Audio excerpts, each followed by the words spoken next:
asalaamualeykum wa rahmatullahi taala wa barakaatuhu. Mbokki réew mi, mbokki jullit yi, mbokki taalibe yi, ñu ngi leen di nuyu ci kenn ku nekk ci turam ak santam, di jiital te nuyoo bi Cheikh Muhammadul Muntaqa mi fi nekkal Sëriñ Tuubaa, di ci teg Sëriñ Cheikh Saaliwu Mbàkke mi tooge jataayu Sëriñ Saaliwu, di nuyu bu baax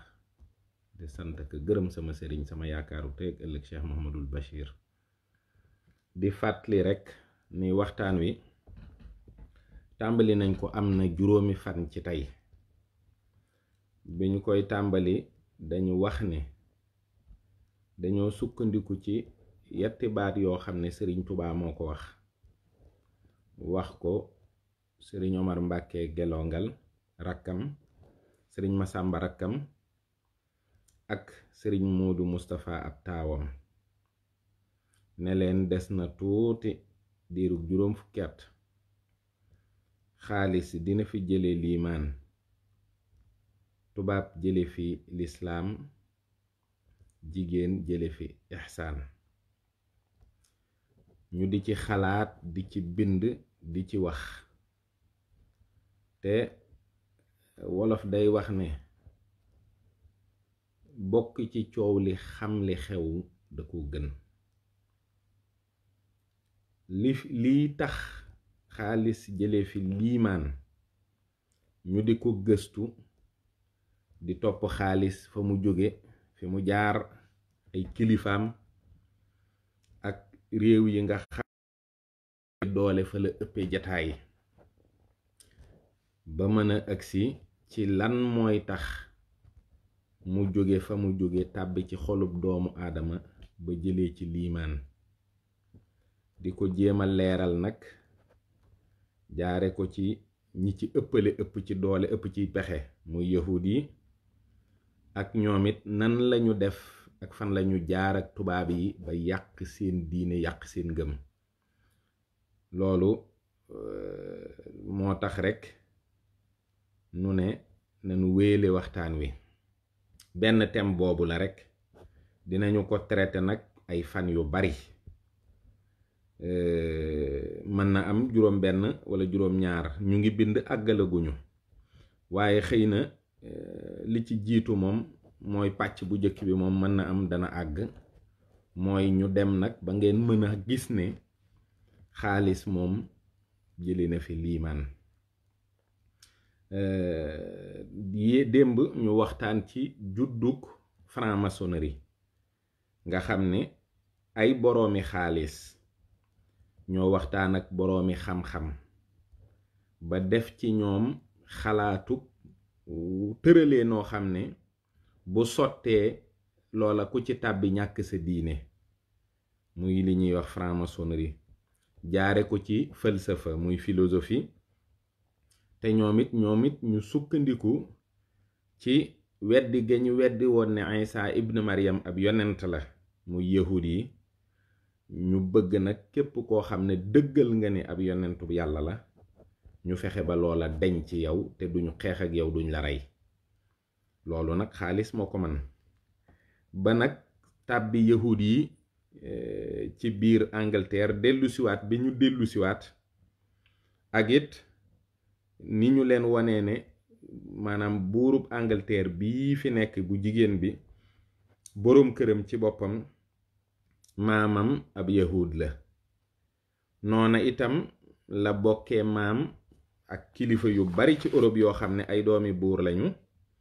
ndax maamam moom ñi nga xam ne mooy Philippe de Mountbatten, mooy jëkkëru Élisabeth II, waaye moom itam Alphonse XIII bu Espagne mi jur Alfonso, ñoom ñaari ñoo bokk menn maam, te Alfonso moom la Juan Carlos wuutu ci nguur gi. léegi nag mu amoon ci biir jamono yi ñu tollool dëkk bu ñuy wax Allemagne, nga xam ne Angleterre léegi juif yi moom dem nañu fa, yaatu nañu fa, ña nga fay liggéey. ña nga fa dëkk ci jàmm ndax protestantisme moo fa ëpp doole te juboo nañu ak ñoom te it société secrète yi juddu nañu léegi am nañu ay société secrète léegi nag su ko defee beneen wet gi nga xam ne moo féete ci Allemagne tolluwaayu jamono yooyu ci Allemagne ba année 1800 nangam yi boo fa dëkkee bu dee dëkk bi ñuy wax Hambourg juif yi dañ leen a wutaloon benn ghetto boo xam ne ghetto bi dañ leen fay tëj am na heure boo xam bu jotee dañ koy tëj kenn du dugg kenn du génn maanaam guddi moom day tëje comme couvre-feu rek yi xew maanaam ñu ne leen bu 19h jotee te dugg leen yéen ci biir ñu tëj bu dimanche jotee ak fête chrétienne yi tamit dañu koy tëj ñoom it dañuy am ay insignes yu jaune ay màndarga yoo xam ne dañ leen ci daan xàmmee ne kii ab yahud la ab yahud bu dajee ak ab catholique ci mbedd mi maanaam bu ñu bokkee benn trottoir ndax insigne jaune am moom catholique bi dina ko xàmmee moom dina xàmmee catholique bi day wàcc trottoir bi dem ci beneen trottoir sañu ta dajeek ab catholique ci mbedd mi ba noppi bu fay lempo jotee dañ leen daan fay loolu 10 après métier yu bari itam ñu tere leen ko nga xam ne maanaam amuñu fa benn droit waxuma nag sax ay voteek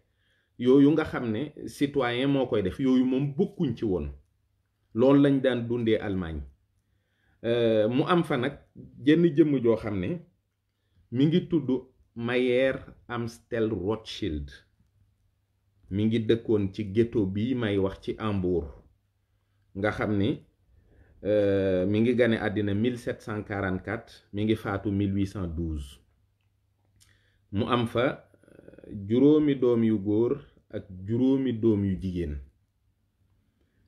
amee ci ñoom fukki sët ak juróom-ñeent yoo xam ne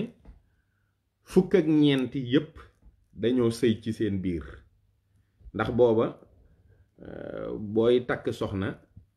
can gi day rëy day diis ci seeni aada nga xam ne kon li ñuy wax mariage endogène ab Rothschild lay takk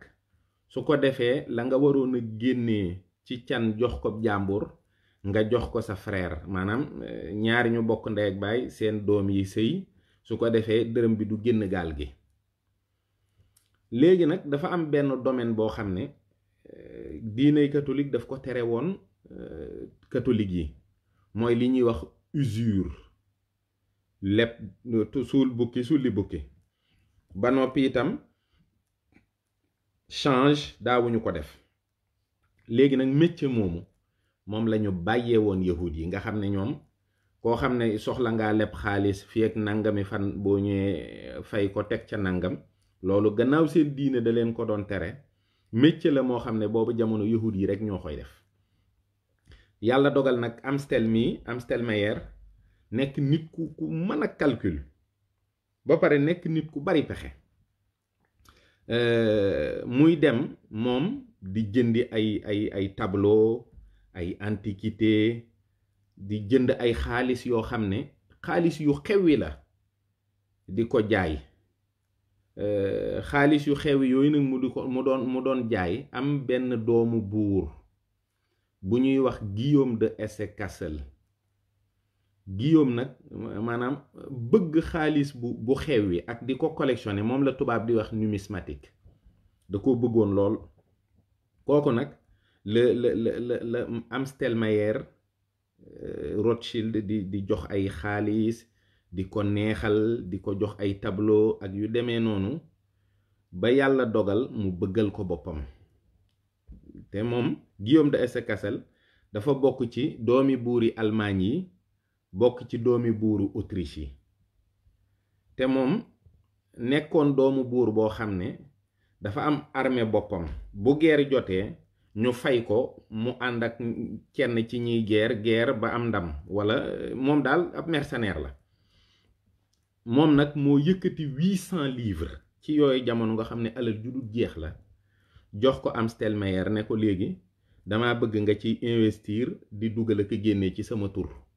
ndax moom mënul change te buutkatu xaalis la léegi nag mu ne Amstel yow dee ci dil daal ci sama tur su ko defee Amstel moom liggéey bi mu dugal ci ay doomam yu góor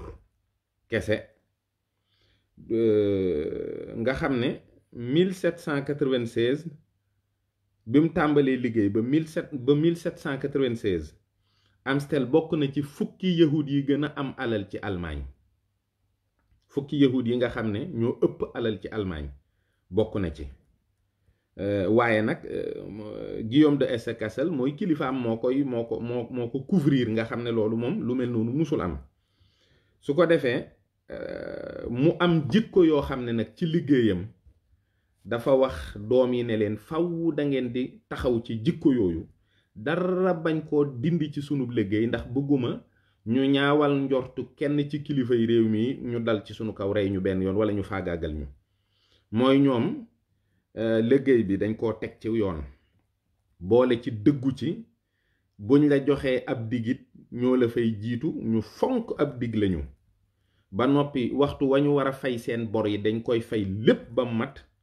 ngir ñu ay benn suspicion rek ñu bañ ko attirer ci seen kaw bi yàlla dogalee ñuy def noonu nag ba yëf yi dëgër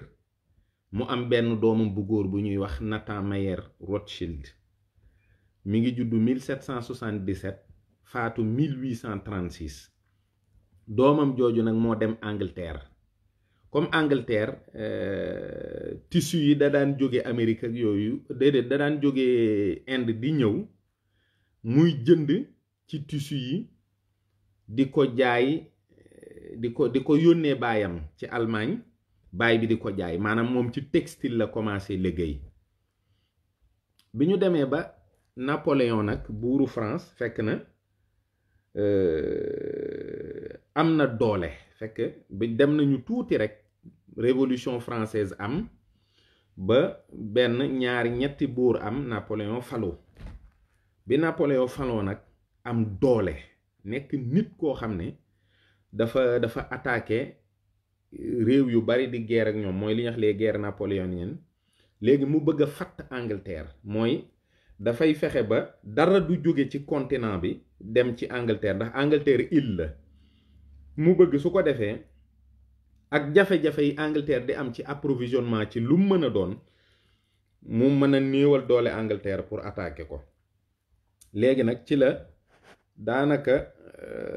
courrier yi nga xam courrier yu rapide yi ngay gis ci lii la juddoo parce que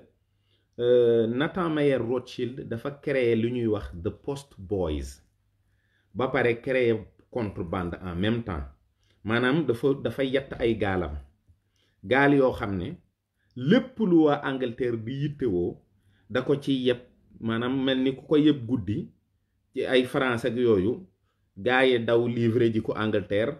bu wàccee mu Post Boys yi ñoom ñoo koy yeb daw tasaare ko ci dëkk bi jaay ko gaaw bu nit ñi yeewoo rek dañuy fekk moom la nit ñi soxla ci marchandise mu am ko mu nekk ci liggéey boobu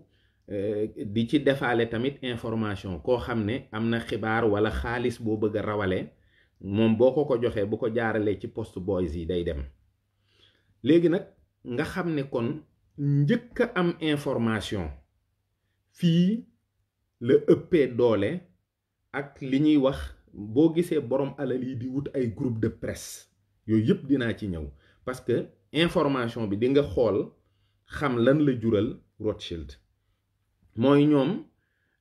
moom dafa am rakk boo xam ne mi ngi tudd James Mayer Rothschild mi ngi juddu 1792 faatu 1868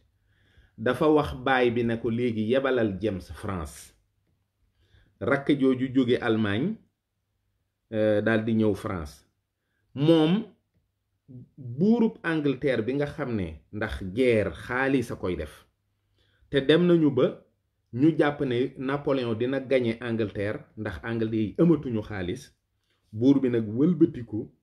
ñëw daal di ne ko dama bëgg ñu seet nu ñuy def ba nga dimbali ma ci guerre bi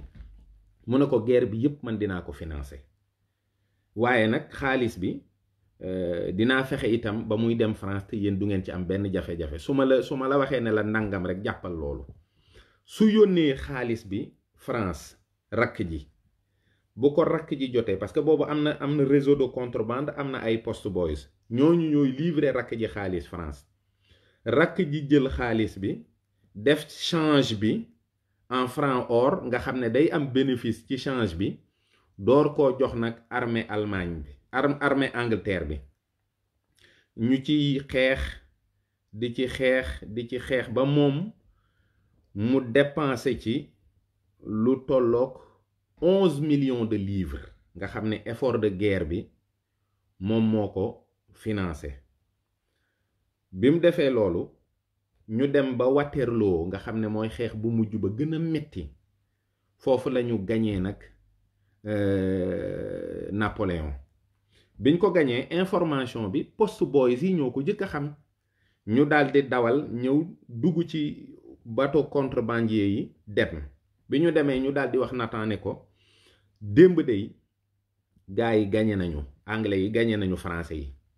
mais waa Angleterre ñoom yëgaguñ li xew moom bi mu ñëwee ci bourse bi fekk na mbooleem lu ñuy jaay ci ay action bu doon jar junni jar na dërëm ndax nit ñi amatuñ yaakaar ci guerre bi te moom yëg na ne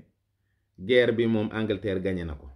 ndax moom mooy financier bi moom moo jëkk a jot information bi bi mu ko defee nag mbooleem action yi doon jaay ci bourse Londres bi yépp mu jënd ko bi mu ko jëndee xabaaru victoire bi ëgsi ci suba sa ba mu agsee nga xam ne action yi mu jëndoon mu jënd ko tey ci ëllëg si mu dikkee ko 600 millions de livres nga xam ne en 24 heures à cause d'une information Nathan Meyer Rothschild am na 600 millions de livres bokkul ak nag li nga xam ne moom la lebal couronne bi te couronne bi war ko fay buuru Angleterre bi ak yañ ko cay tegal léegi rakk yi xam nga juróomi góor lañu beneen rakk bi nga xam ne Nathan moom mi ngi Londres James mi ngi Paris Amstel moom toog Francfort ci baayam déedéet dem Francfort Salomon Rothschild dem Vienne Karl Rothschild dem Naples su ko defee ñu occuper capitale européenne yépp capital bu ci ne ñu ubbi ca banque ba gën a rëy ëpp ca alal ëpp ca doole nga xam ne itam léegi dañoo am code de conduite ci biir famille bi code de conduite bi mooy l'esprit d'entreprise mooy jigéen du bokk ci ñiy donn entreprise bi entreprise bi kenn du ko séddoo day des ci famille bi entreprise bi itam ku dul ab yahud doo ci am cër entreprise bi itam sëy yi nga xam ne dañ ko ciy sëy la ca gën mooy ku di Rothschild booy takk ab Rothschild bu ñu amee beneen goro itam boo xam ne bokk na ci goro boobu mën naa am jabar ci famille bi waaye entreprise bi moom du ci am benn cër duñ ci dugal kenn léegi nag nga xam ne ñoom lii yépp def nañu ko ci ay ndam waaye teewul li ëpp ci mbooloo mi ci biir Europe ci ay yahud amaguñu jàmm amaguñu liberté James mi nga xam ne moo nekkoon France daanaka chemin de feru France bii li ci ëpp ca yooyu jamono moo ko financé ndax boobu commencé na di investir ci li ñuy wax sidérurgie ak les métaux précieux ay or ak yu demee noonu te ñoom foo xam ne bëgg nañ faa implanter industrie la ñuy njëkk a def mooy fexe ba foofu am accessibilité bu amul woon tali ñu def fa tali bu amul woon chemin de fer ñu def fa chemin de fer donc loolu la ñuy def mais nag dañuy yëkkati ci seen alal maanaam James moom France gi yahudi yi moo leen daan tabaxal ay école lépp loo xam ne war nañ koo mën a am yelloo nañ ko ci dëkk bi moo leen daan defal loolu lépp moo daan yëkkati alalam defal ko communauté bi su ko defee nag ñuy wax ni maanaam moom mooy buuru yahudu France yi mais nag il était très très effacé très distant dañ daan wax ne France buur bu falu ab Rothschild dang sa wet boo folleekoo itam yow yaa folleeku waaye Rothschild ba buur bay ñëwaat it da koy jël teg ko fi mu ko war a teg ndax loolu maanaam alal ji nga xam ne moom la ñu yor mooy tax ñu am ko. léegi nag ñu dem Amérique tamit, Amérique du Sud ñoom ñoo financé chemin de fer ya fa nekk ak lancé industrie ba 1868 James Rothschild ci la jëkk a faatu. déedéet waa bi James faatoo maanaam léegi doom yi nga xam ne léegi finance fi mu ne finance moom maîtriser nañu ko, am nañu ay rapport yu baax ak politiciens yi, am nañu ay rapport yu baax ak aristocrates yi. léegi nag li des mooy attaquer politique ci boppam ngir mën a wëlbatiku nag bokk ci ñi nga xam ne fu ñuy dogalee dañ fay toog di dogal. moo tax ki ñuy wax Lionel Rothschild nga xam ne sët la ci maanaam mi ngi 1808 1879 moom doomu Nathan Mayer Rothschild bi demoon Angleterre la. mu nekk candidat ci district bu ñuy wax la City. la City ba ma waxoon ni foofu lañu dogalee woon ni buurub Angleterre dootul am dogal ci bu ñuy fal maire bi. la City ba ma waxoon ne bañ génnee yahud yi bañ dellusiwaatee fa lañu dellusi occuper ko, foofu c'est le quartier des affaires. foofu meeru la City mooy dëgg-dëgg meeru Londres. meeru Londres bii ngeen xam ni du tus du xeer. meeru la City boobu nag maanaam Nathan Rothschild bii nga xam ne fa la ne doomam Lionel présenté wu ci parlement bi. bi mu présenté woo en tant que membre parlement ci City bi ñu fal ko largement. biñ ko falee mu war a dem siéger ci assemblée bi, waaye nag war a waat nag ne ci foi chrétienne am dina ci nekk député bu nangam ak nangam ak nangam. mais munul waat ci foi chrétienne parce que du chrétien. mu ne moom du waat. ñu ne ko kon doo mën a siéger, mu ne baax na. nga xam ne mandat boobu gedd na ko ba mu jeex. ñu voté waat 1874 fekk Lionel dafa lebal couronne Allemagne Angleterre 4 millions de livres, parce que anglais yi canal de Suez bi dañ ci am soxla trop parce que fa la commerce bi daan jóge Inde di jaar.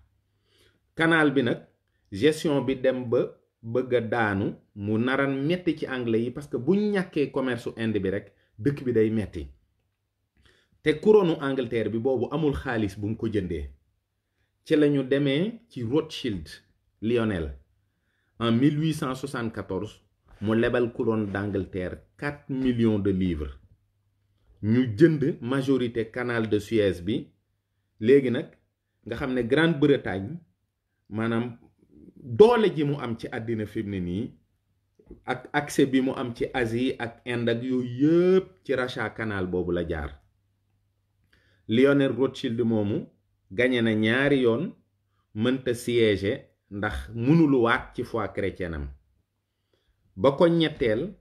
ca lañu def ay soppite ci loi yi ba léegi moom dina mën a siéger parce que day mën a waat ci la mu bëgg a waat. kon xam nga fondamentalement soppi na loi yi dëkk ba te alal rek ko waral. moom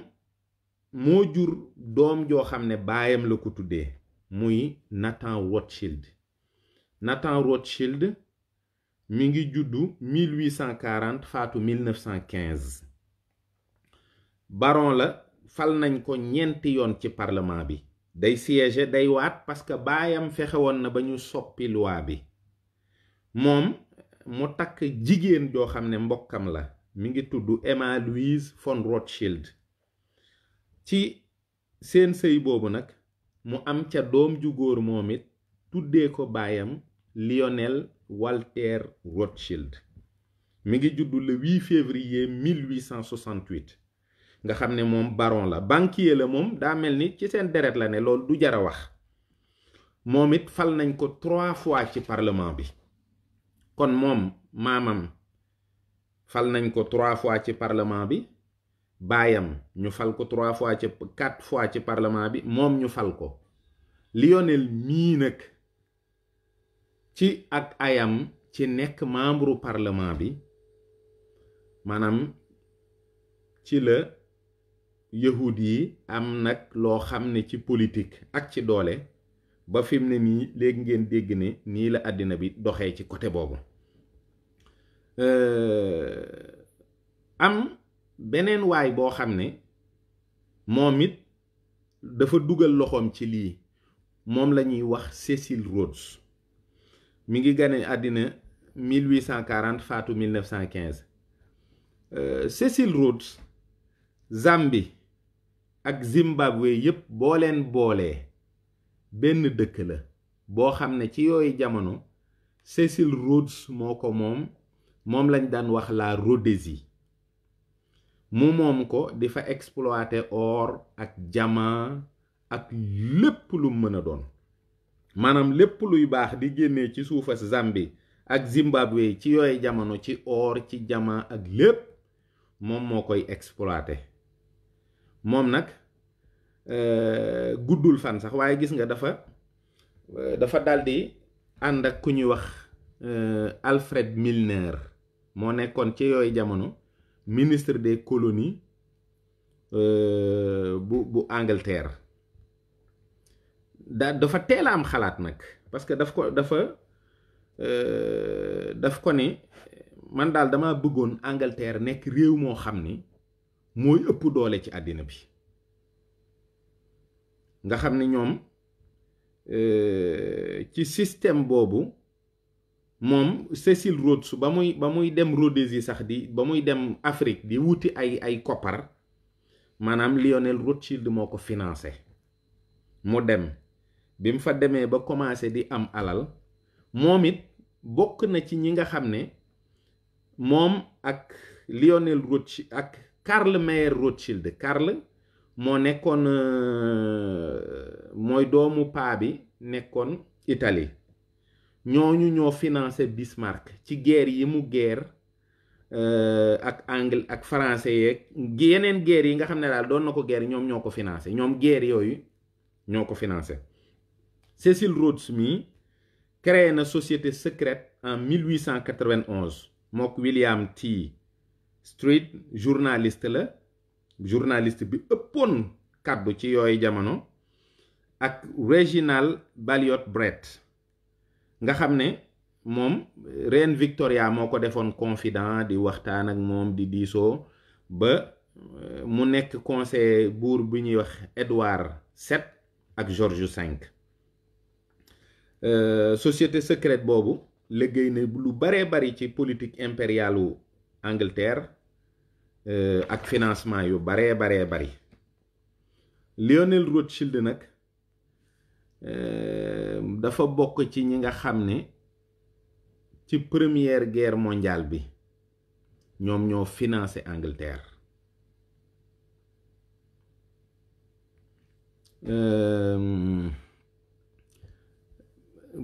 juif yi jamono yi ngay xam ne dañ leen di persécuter di leen def ay def yu bon ak di leen ko wax ñuy dundin wu metti ci Europe te nga xam ne benn yitte rek lañu am mooy Jérusalem te Jérusalem dafa nekk suuf soo xam ne ci jamono yi ñuy wax mi ngi ci loxo sultan de Constantinople moom la ñuy wax Mohammed V moom boobu moo nekkoon buuru empire ottoman yàlla dogal empire ottoman bi ay guerre yu ndawaan Balkan yi jóge ci lenn ci Afrique du Nord jóge ci ak France ak Italie nga xam ne day am ak ñoom ay jafe-jafe yu sew-sewaan ak yenn ci pays arabe yi nga xam ne ñoom jiitu gi nga xam ne moom la leen turki yi jiitu ak yilifi leen ci lislaam neexu leen ñuy def ay guerre yu sew-sewaan ci biir te boobu waa ji ku ci jéngu rek wala nga wax la nga warta wax dalay rey moom Mohammed V régime am dafa bari ay pendaison parce que dafa am ay révolte ci biir mais révolte yooyu dafa bari ay pendaison sauf que moom Mohamed V ci moom la Dëmne yi njëkk a jaar ba commencé changer politique u Turquie parce que Dëmne yi mooy yahud ya ma waxoon ne dañoo tuub dugg ci diiney l'islam mais c'était de fausse conversion tuub ga gëmuñu ko woon ñoom bi ñu defee fausse conversion yooyu dem nañu ba benn instant mu am ce qu'on appelle la révolution des jeunes turcs ñu door a changer nag régime politique bi jël Mohamed V teg ko fa ci palaasu magam te moom it daanaka dof la boo xam ne bu coow amee danaan nañ leen rey rek yàlla dogal juif yi amuñu jàmm ci Italie amuñu ko ci amuñu ko ci yenn dëkk yi ba noppi nag ci même instant yooyu tsar bi ñuy wax Alexandre II ñu rey ko en Russie biñ ko reyee ñenn ñi jàpp ne yahud yi ñoo tax malheur bii am ñoom it ñu dal ci seen kaw di leen rey nga xam ne rey nañ ci ay milliers en Russie ci yooyu jamono moom la Russie di wax pogrom ñenn ñi daw dem ñibbi Amérique parce que boobu Russie amatul jàmm léegi nag fitna yu bari yi di dal ci seen kaw ci biir Europe dundin bu metti beeg jafe-jafe yeeg yooyu mu am benn juif bu ñuy wax Théodore Herzl mi ngi woote daje bi Suisse la ko woote du 29 au 31 août 1897 mu woote pour l'unité de la communauté juive dans le monde benn congrès boo xam ne Bâle en Suisse fa la ko wootee mu juddu nag mu tuddee ko li ñuy wax sionisme sionisme juddu maanaam juddu goo xam ne gu yees la gu ñuy wax mais sionisme baat la boo xam ne ñu bari ñu ngi koy jëfandikoo ni man mais xamuñu ko donc dafa am double signification buñ nee sionisme bi ci jiitu mooy daf lay yóbbu ci barab ça renvoie à des lieux géographiques mooy Batané Galilée Samarie ak Judée ak Idumée ak Persée ak aussi loo xam ne dafay delluwaat ci jëmm ñu ne ça renvoie à tout ce qui personnifie la présence et la bénédiction de Dieu ci gàttal buñ ne diw sioniste la dañuy wax ne pas-pasam ak xelam ak xolam ak xalaatam yépp ma nga Israël ca cosaan ya ba noppi moom it dafa gëm ni li nga xam ne moom la yàlla di defal jaam ci xéewal ci ndimbal ak ci tawféex mooy jëmmam moom maanaam bu ma ko doon tënk rek ci murit yépp dañ jàpp ne Tuubaa lañ dëkk ñii nag jàppuñu ko rek yem ci lépp luy tax ñu ñibbi Tuubaa wala lépp luy tax seen mbooloo ñibbi Tuubaa loolu dañ ciy yëngu waaye ñoom jàpp nañu ne ñoom ñépp Tuubaa lañu dëkk jàpp nañu itam ni ñi gën ci nit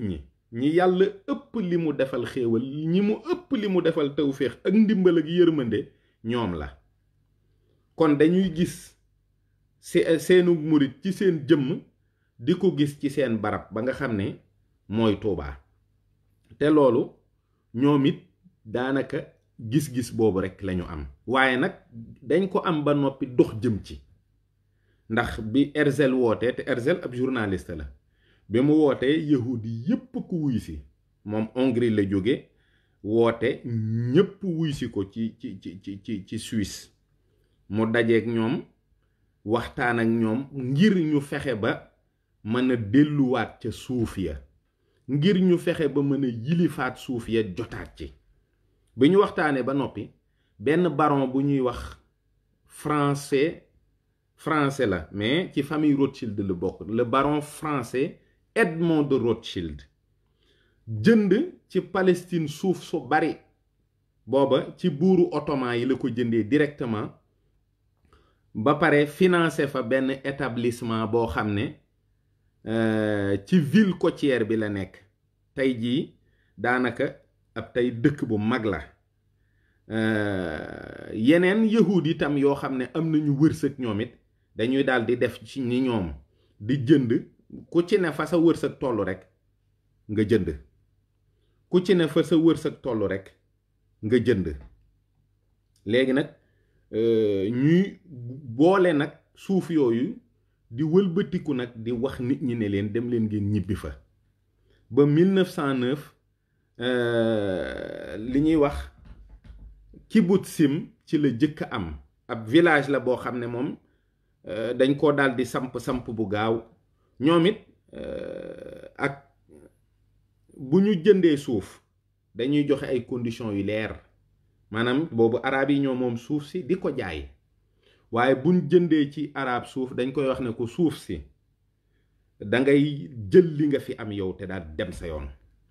ba noppi it même ñun buñ fi nekkul doo ko bay suuf si kenn dootu ko jëriñoo ku dul ab yahud doo ci bay doo ci dëkk doo ci bàyyi sa dara loolu moo tax yëf yi di dox ndànk-ndànk rek su ko defee nag bi ñu demee ba benn archiduc bu ñuy wax François Ferdinand d'Autriche mi ngi judd 1863 ñu rey ko le 28 juin 1914 à Sarajevo te moom li ñuy wax l'empire austro-hongrois moom moo ko waroon a donn bi mu ko waree donn nag mu demoon Sarajevo doon fa inaugurer benn musée waroon faa jaar ci benn jàkka waroon it dem gis benn fabricant de tapis mais 28 juin de l'an 1389 dafa metti ci waa Sarajevo serbe yi ndax booba la leen jullit yi duma nangu réew ma dugal leen ci lislaam léegi nag ñoom bisub naqar la daal du bésu mbég ci ñoom bi ñu gisee archiduc François Ferdinand muy ñëw ñuy inaugurer ay def ay nangam mu ne mais kii maanaam sunu naqar bi dafa mel ni daf ñoo ñëw ngir kokkalisi ndax bis boobu saa bu dellusee day nekk bisu naqar ci ñoom ñu bari waxoon nañ ko sax ne bul fa dem mu dem ñu rey ko biñ ko reyee nijaayam nga xam ne moo nekkoon buuru l'empire austro-hongrois François Ier daal di déclarer guerre Serbie bi mu déclarer guerre Serbie te Serbie moom allié Russie la guerre ba tàkk moom la ñuy wax première guerre mondiale bi mu tàkkee Mehmet V mi nga xam ne moom français yi ak anglais yi ñu ngi ko toogaanu di xaar mu yëngu moom it mu dugg ca guerre ba daldi féete ak l'empire austro-hongrois ak allemand yi léegi nag nga xam ne français yi ak anglais yi ñoom am nañu li ñu bëggoon ndax nag bii mooy dernier sultanat musulman maanaam réew boo xam ne l'islam lañ fay àttee bii ci desoon mu dugg ci guerre bi moom it ba mu duggee anglais yi dem ci Hussein Ben Ali mi nga xam ne buuru arab yi la ci Hijaz bi booba benn dëkku arab nag amagul booba y avait que l'empire ottoman ne ko yow dañoo bëgg nga farak ñun su ko defee bu guerre bi jeexee ñu rëddal la dëkk boo xam ne benn dëkk lay doon mboolem kuy arab nekk ci biir arab yi itam dal di wëlbatiku dal ci kaw Turquie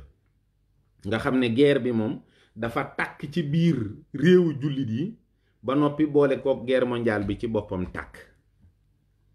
su ko defee Hussein moomu mi ngi gane àddina 1853 mi ngi faatu 1931 ci Amman nga xam ne moo lancé la révolte arabe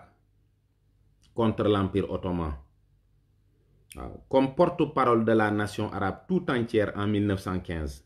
il proclame l'indépendance du Hedjaz en 1916 Hussein moom tëral na ay plan ak anglais yi jàpp ne doomam bi ñuy wax Faysal ak Lawrence d'Arabie Thomas Edward Lawrence la tudd 1888 1935 officier britannique la yàgg na lool ñoom ñaar ñii Faysal ak Lawrence d'Arabie ñoom dañoo daal di libérer Damas dañ ko daal di fexe ba xeex ak empire ottoman bi ci biir ba gañe ko. Hussein nag moom li mu jàppoon rek mooy anglais yi ñoom dañ koy defal am réew mu rëy su ko defee arab yi am menn réew moo xam ne menn réew mu rëy lay doon ñoom ñoo koy bokk. waaye nag fekk na Hussein yëgul, Faysal yëgul, Lawrence d'Arabie yëgul, waaye am na benn hôtelu Paris boo xam ne ñaari représentant diplomatique u France ak Angleterre daje nañ fa ba séddoo suufu arab yi yépp pour bu guerre bi jeexee ku ne la ngay am. su ko defee moom la ñuy wax les accords Sykes-Picot. hôtel ba daal seen rëdd crayon daal lañ jël rek rëdd ku ne bu ñu rëdd ne guerre bi bu jeexee Angleterre moom lii France ko moom. su ko defee nag les accords sont signés le 16 mai 1916 avec l'aval de la Russie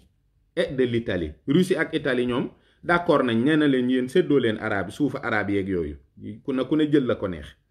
Le Moyen-Orient, espace compris entre la mer Noire, la Méditerranée, la mer Rouge, l'océan Indien et la mer Caspienne. Plusieurs zones d'influence entre ces puissances. Ce qui revenait à dépecer l'Empire ottoman. Nga xam ne ñoom guerre bi jeexagul sax waaye fees nañu réew mi moom ba ku ne xam la ngay jël. ñu def ko nag ay zone. benn zone bu bleu boo xam ne Liban la, France moo koy teg loxo. France mooy teg loxo Syrie. France mooy teg loxo Mossoul. Angleterre mooy jël Koweït jël Mésopotamie mi nga xam ne mooy Irak fii ñu toll nii jël Jordanie jël Palestine nga xam ne mandataire la fay nekk te Palestine boobu Saint-Jean d'Acre ci la bokk ak Haïfa ak Jérusalem nga xam ne mooy Israëlu léegi rek. zone 5 bi nag nga xam ne mooy Palestine bii ma doon wax mooy actuel Judée léegi Angleterre nag téye na ko. gannaaw Angleterre guerre bu mu mës a guerre yahud yee koy finance te yahud yi ñoom yor nañu alal te jekk nañu te financé nañu guerre mondiale bi financé woon nañu guerre napoléonienne yi financé woon nañ guerre ya ko jiitu. léegi nag bor bi leen Angleterre amel mën na leen koo fay nag fi mu ne nii léegi nag moom la ñuy wax nag la déclaration de Balfour parce que boobu lebal nañ leen xaalis ñu guerre ba yàlla dogal léegi ndama ngi waaj a ñëw. Nous sommes en 1917 le 2 novembre. Arthur Balfour, secrétaire des affaires étrangères à Lionel Walter Rothschild. C'est le gars de la 4e génération. Éminence de la communauté juive britannique et financier du mouvement sioniste. Cher Lord Rothschild. Lord Rothschild mooy léegi ñoom it dañuy am ay pal ay ndombol tànki doomi buur waaye déggal lim koy wax. J'ai le plaisir de vous transmettre de la part du gouvernement de Sa Majesté la déclaration suivante de sympathie avec les aspirations juives sionistes qui a été soumise au cabinet et approuvée par lui. Le gouvernement de Sa Majesté envisage favorablement l'établissement en Palestine d'un foyer national pour les Juifs et pour tout ce qui est fera tout ce qui est en son pouvoir pour faciliter la réalisation de cet objectif, étant clairement entendu que rien ne sera fait qui puisse porter atteinte soit aux droits civiques et religieux des collectivités non juives existantes. Loolu moom moo ciy ruq bi nga xam ne du dëgg. En Palestine, soit aux droits et au statut politique dont les Juifs disposent dans tout autre pays. Je vous serai obligé de porter cette déclaration à la fédération sioniste, publiée le 9 novembre 1917 dans le Times de Londres. Times bii may waxit bu Londres bii na nga xam ni maanaam Cecil Rhodes moom moo ko financé. Cecil Rhodes moom moo financé parce que ba muy créer société secrète am bul fàtte ne am na ci journaliste boo xam ne moo ëppoon doole ci yooyu jamono. loolu it lu mat a xam la mooy taxawaayu journaliste yi ci mbir mi. yaakaar naa ne ñi déggul français sax xam nañu ni lii moom du jàmm ci jullit ñi ndax nag boobu Angleterre nag moom fi mu ne delloo njukkal yahud yi ak xamal leen nag ne leen am na mbég mu toll ni am na pas-pas bu toll ni jàppale leen ci lépp loo xam ne mooy seen yitte di seen farata di seen bëgg-bëgg ci yitte jooju nga xam ne am nañ ko jëme ko ci Palestine. lépp loo xam ne tëralin la ak bëgg-bëgg la boo xam ne ñoo ngi ko am jëme ko fa dinañu leen taxawu ba loolu am na mu war a amee. waxaale nañ ci loo xam ne it aw kàcc la ndax dañ ne loola du tee ñu saytu it àq ak yelleefu ña nga xam ne dëkk nañ fa te duñu ay yahud te loolu du benn dëgg. waaye lii daal ci gàttal mooy li nga xam ne alal yii ñuy financé ci guerre yi loolu la jur. léegi nag da ngay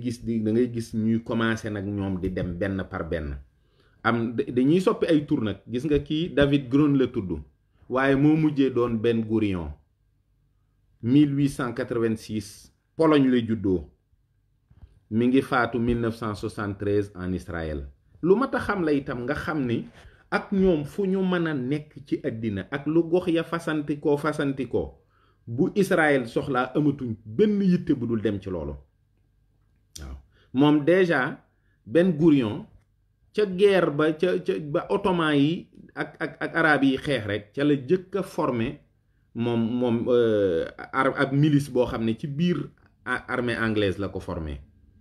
waaye moom gis nga ko ñibbisi woon na Palestine 1906 ba 1915 après nag mu door a dem Amérique nekk fa parce que boobu Palestine mi ngi ci mandat britannique 1918 ba mu déggee ne Palestine mi ngi ci loxo britannique rek ci la ñibbisi ba fa la ne ba 1948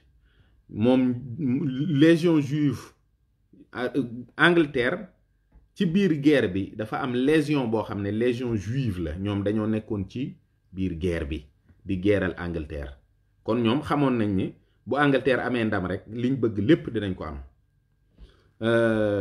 am na Joseph Vladimir Jabolinski 1880-1940 Russie la juddoo moom it tey moom daanaka fondateuru beneen légion juive la boo xam ne itam ci biir guerre mondiale bi ña fa jóge ñépp di ay yahud dugg ci biir guerre bi faral Ukraine la leen jële te moom it li ñuy wax parti bi ñuy wax Irgun moom moo ko créé organisation sioniste armée en Palestine mandataire dirigée à partir de 1943 par Menachem Begin kooku it nekkoon na premier ministre Angleterre Israël 1919 ñu njëkk a def nag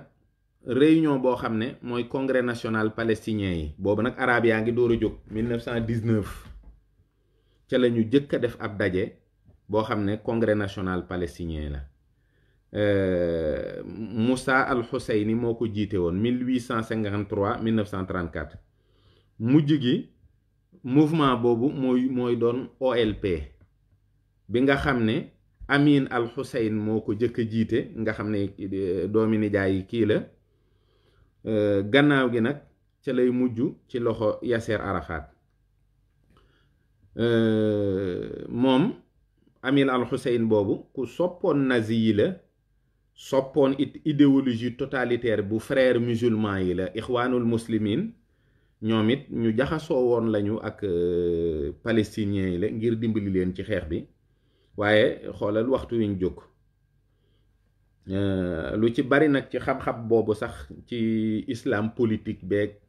idéologie totalitaire bi Saïd Qutb moo ko doon bind moom la Gamal Abdel Nasser rey en 1967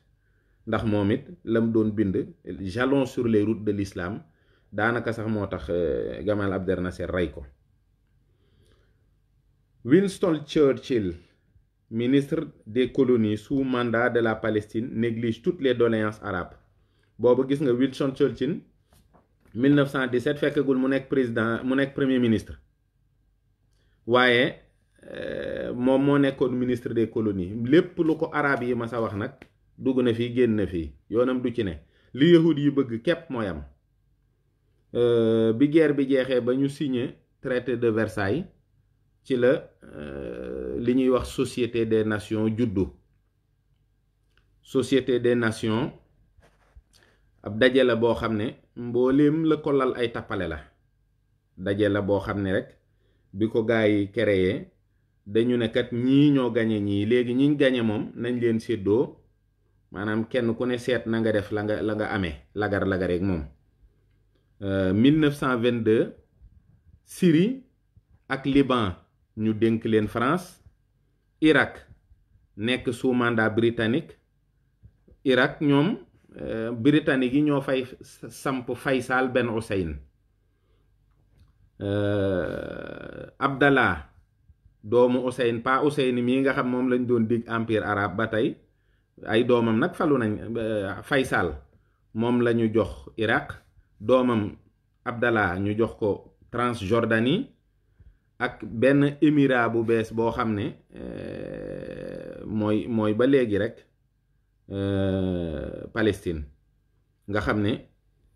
jox nañ ko Société des Nations jox na ko Angleterre mu nekk sous mandat britannique. Am na Sir Herbert Samuel 1870-1963 mooy premier haut commissaire britannique en Palestine juive et membre du mouvement sioniste d'Angleterre en fonction. Maanaam loolu dafa neex parce que ki nga xam ne moom la fa Angleterre jëkk a fal ne ko léegi suuf sa na nga koy toppatoo na ngay saytu nit ñi ak seeni droit ak yooyu kooku moom bindu woon na ci mouvement sioniste bu Angleterre ba bokkoon ci bu yàgg. Bi yëf yi amee nag Angleterre jël ko moom yebal ko fa ne ko boo demee toppatoo la fa ne. Ki jëkk a doon président Israël mooy Weizmann moom Russie la juddoo 1874 1952 la faatu waaye dafa amoon diplôme yoo xam ne chimie la jàngale na Genève jàngale na Manchester gannaaw gi mu door a dem Angleterre 1910 bi mu demee ñu daal di koy jox nationalité bi guerre bi tàkkee moom dafa amoon benn procédé boo xam ne moo ko liggéeyoon ba nga xam ne bu ñuy defar ay bomb ci la ñuy sukkandiku rek moom la jàppalee Angleterre ci guerre bi nga xam ne it ñi yéeg ak wàcc ba déclaration Balfour amit ci la bokk. Milner tamit mi nga xam ne tudd naa ko ci daayira Cecil Rhodes bi moom it ci ñi dox ba déclaration bi am la. Bon léegi foofu day am ay émeute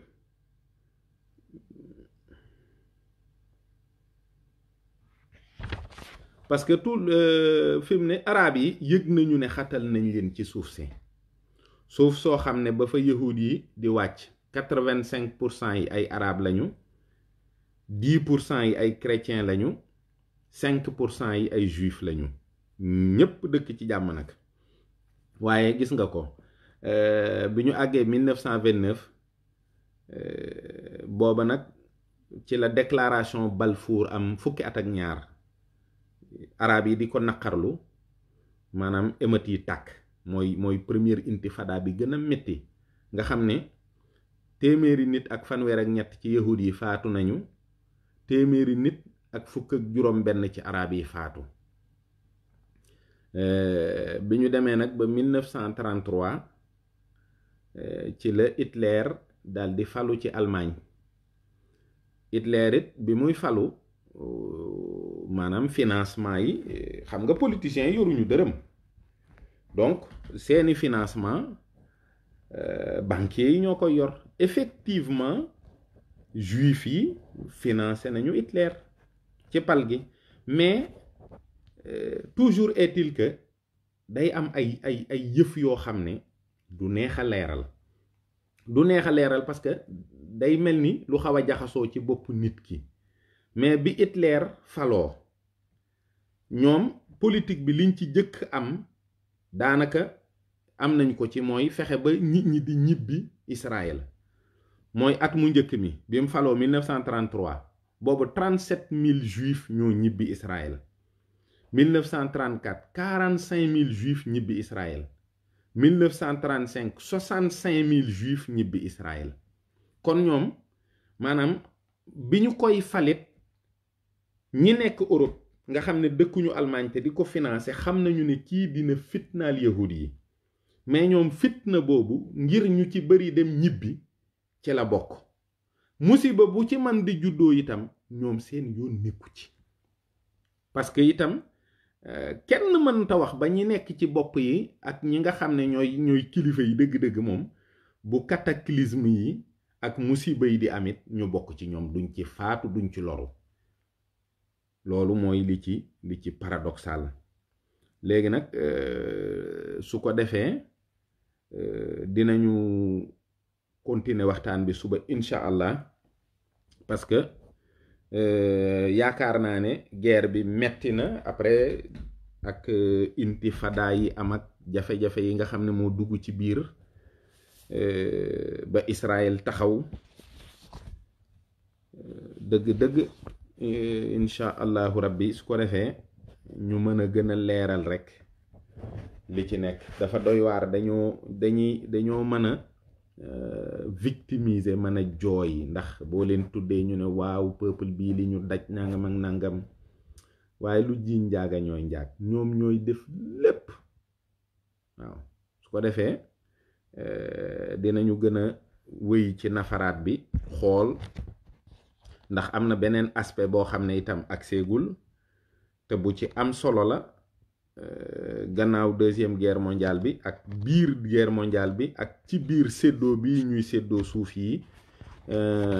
te mooy pétrole bi. moom it ci mbër yi la bokk. suuf si, xaalis bi, pétrole bi, yooyu yëpp dafa déterminer li nga xam ne moom la ñuy dund nii. incha allahu rabbi suba xam naa ci waxtu wi lay doon rek, bu soobee yàlla. ñu ngi leen di bàllu àq bu baax. asalaamu aleykum wa rahmatullahi taala wa barakaatuhu.